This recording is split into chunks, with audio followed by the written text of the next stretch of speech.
As far as this first studio goes, it's students really it's their first opportunity to design.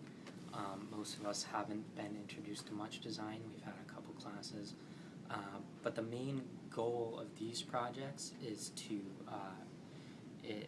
teach students how to think. So we start out kind of studying nature and studying natural patterns and natural organizations of systems that we can then later manipulate and use eventually in building systems. You could possibly see many of these as direct, almost as a curtain wall structure on a building. So some of these projects, these span from about 2 years worth of work. Some of these are actually from when I did the same project.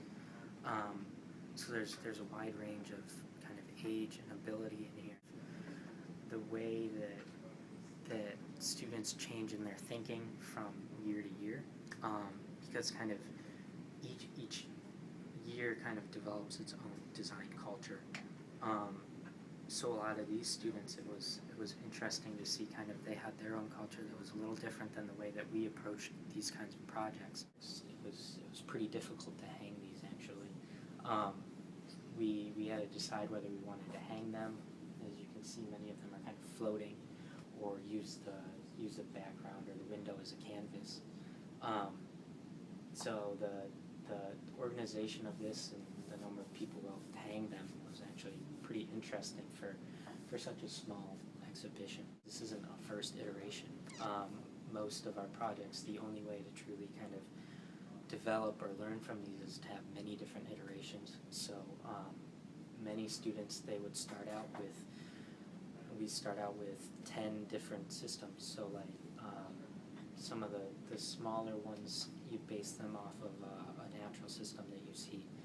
And they started out tracing or studying 10 different ones, and then they make study models out of those. So you'd make 3 or 4 different models before you decided kind of which one had the most potential. So after taking kind of all of these things that you see throughout nature, you see throughout kind of these inspirational pieces, the trouble was kind of actually paring it down because there were so many different options. So once you pare it down to 2 or 3 options that you like, then you start manipulating things and creating your own systems and structures, and that's kind of what you're seeing here. Is these aren't literal translations of systems and structures. Once you get into kind of the design of it, you really start creating your own organizations. So in many of these projects, I mean, they span from 30 to 60 hours worth of work. Mm-hmm. You trace the system almost literally.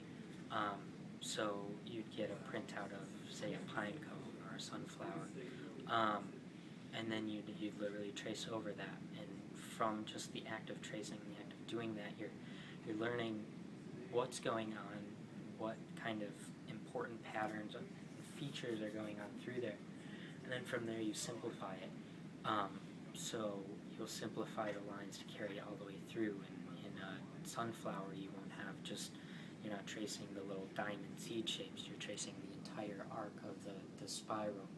And then from there, you would make it complicated again, which is, it's difficult to explain how you go from simplifying to complicating. So when you'll start out with that simplifying process, you're trying to get the underlying structure in order. And from that structure, you begin to kind of create a more abstract form of the original pattern. So from that original pattern that you've now created a new abstract form, you begin to kind of manipulate that. That's where the repetition and the variety of these forms come in. So when you get the repetition of all these spirals, you can start to manipulate maybe the spaces between the spirals, the lengths of certain ones.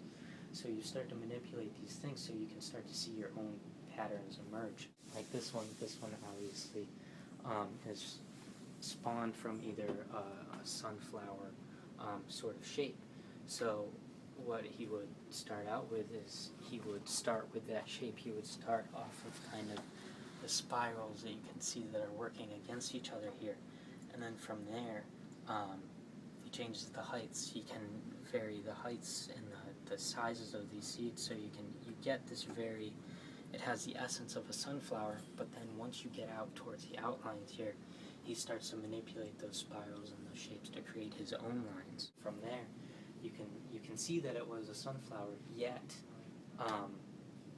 through all the work and all the studies and all the different models that he's made, he can begin to kind of create his own forms through that. These are part of a single studio. Throughout the course that these were involved, there are generally 6 projects. So the first 3 start out very similar to these. These are actually 3. So these 2 are the first project. That is generally like a 2-week-long project. Then from there, they begin to create their own forms. So like projects like this, that's when we start with our own forms. So from this project, he would start with his own unit that he created. So you're not starting from nature anymore. You're going out on your own to create. Start with your own unit, and then you repeat that and vary it and manipulate it into kind of beginning to develop your own style of creating, really. And then by the time you get to this third project are all the ones with these brads. It's a more expanded version of the first 2 projects, where you're starting to get into 3 dimensions. It's no longer flat surfaces that you're creating entire forms.